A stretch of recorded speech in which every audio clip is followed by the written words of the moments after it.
나이가 들면 자연스레 몸이 약해진다고요? 저도 그런 줄 알았습니다. 그런데요, 제 이야기를 듣고 나면 나도 다시 건강을 되찾을 수 있겠구나라는 생각이 드실 겁니다. 사실 나이가 문제가 아니더라고요. 어떻게 관리하느냐가 문제였죠. 60대에 들어서면서 저도 여러 가지 병을 앓았어요. 무릎도 아프고 소화도 잘 안 되고 잠도 잘 안 오고요. 그런데 그때 깨달았죠. 내가 이렇게 살면 노후가 고통스러워지겠구나. 그래서 저만의 건강관리법을 하나씩 찾아가기 시작했어요. 오늘 제가 알려드리는 이 방법들은 제 노후를 완전히 바꿔놨습니다. 여러분도 조금만 신경 쓰면 얼마든지 건강한 노후를 누리실 수 있습니다. 지금부터 하나씩 이야기해 드릴게요. 자, 우선 첫 번째로 가장 중요한 건 운동입니다. 운동은 너무 힘들어 하실 수도 있죠. 저도 처음엔 그랬어요. 은퇴하고 나니까 그동안 일하느라 바쁘게 움직였던 게 멈추면서 하루 종일 앉아있는 시간이 늘더라고요.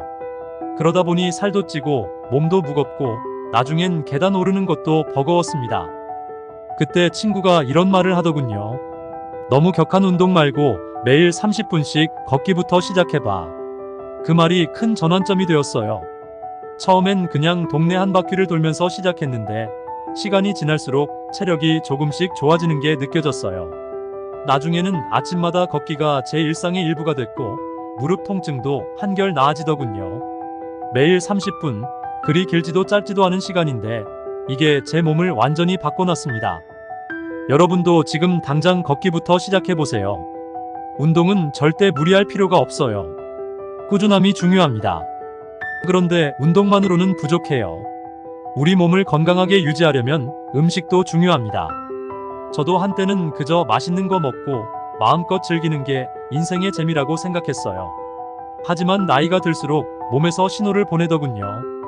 과식을 하면 속이 더부룩하고 소화도 잘 안 되고 그러다 보니 밤에 잠도 제대로 못 자고요. 그래서 조금씩 식습관을 바꾸기 시작했어요. 첫 번째로 실천한 건 가볍게 먹기였습니다. 한 번에 너무 많이 먹지 않고 하루에 여러 번 나눠서 조금씩 먹는 거죠. 그랬더니 소화도 잘 되고 더 이상 속이 답답하지 않더라고요. 두 번째는 식단의 균형이었어요. 예전엔 고기 위주로 많이 먹었는데 요즘은 채소와 과일을 더 많이 챙겨 먹습니다. 특히 생선이나 견과류 같은 것도 자주 먹다 보니 몸이 한결 가벼워졌어요. 그리고 물을 많이 마시는 것도 잊지 마세요.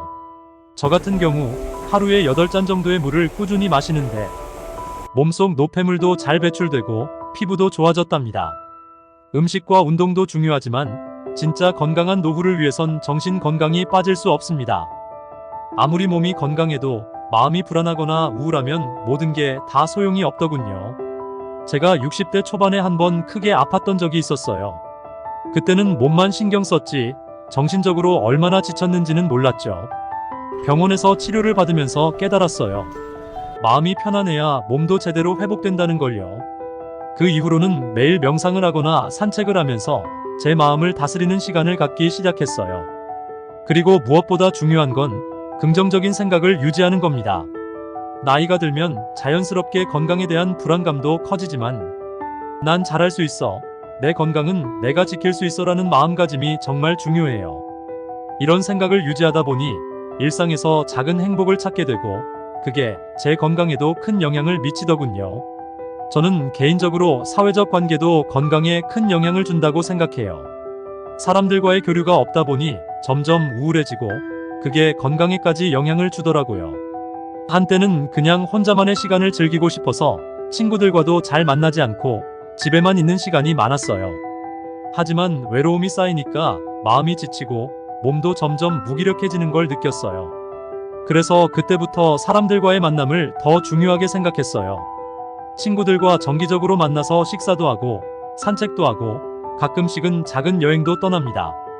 처음엔 번거롭다고 생각했지만 막상 만나고 나면 기분이 좋아지고 웃고 떠드는 시간이 제 정신 건강에도 큰 도움이 되더군요. 그리고 이렇게 사회적 관계를 유지하는 것이 뇌 건강에도 좋다는 연구 결과도 많습니다. 혼자 집에만 있지 마시고 가까운 친구들과의 시간을 자주 가져보세요. 함께 웃고 이야기 나누는 것만으로도 큰 힘이 될 겁니다. 그리고 또 한 가지, 잠을 빼놓을 수 없죠. 여러분, 제가 잠에 대해 깨달은 진리는 이겁니다. 잘 자야 건강해진다.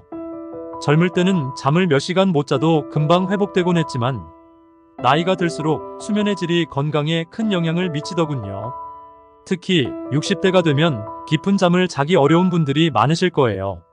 저도 그랬거든요. 밤에 자주 깨고 자고 일어나도 피곤한 느낌이 사라지지 않더라고요.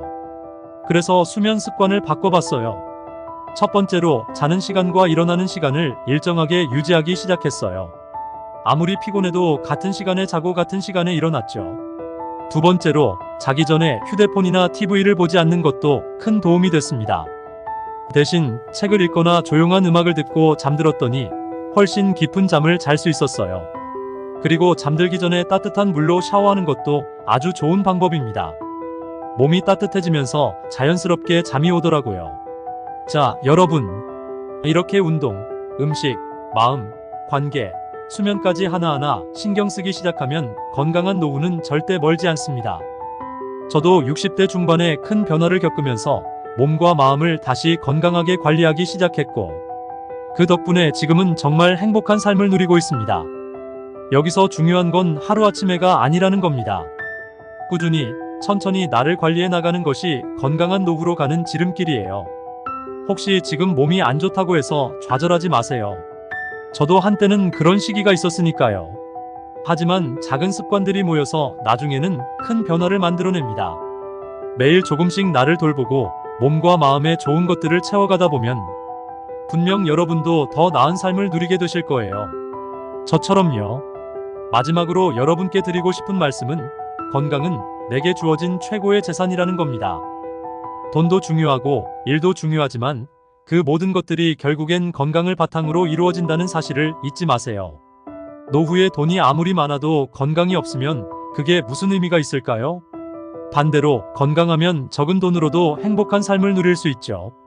저는 그걸 늦게 깨달았지만 여러분은 지금부터라도 제 이야기를 참고하셔서 스스로를 돌보셨으면 좋겠습니다. 건강한 노후, 더 이상 꿈이 아닙니다. 지금부터라도 작은 변화를 시작해보세요. 오늘 걷기부터 시작할 수도 있고, 저녁에 조금 덜 먹을 수도 있고, 잠들기 전에 명상을 할 수도 있겠죠. 작은 변화가 쌓여서 큰 행복을 만들어낸다는 걸 잊지 마세요. 그럼 우리 모두 건강하고 행복한 노후를 맞이합시다. 구독과 좋아요는 영상 제작에 큰 힘이 됩니다.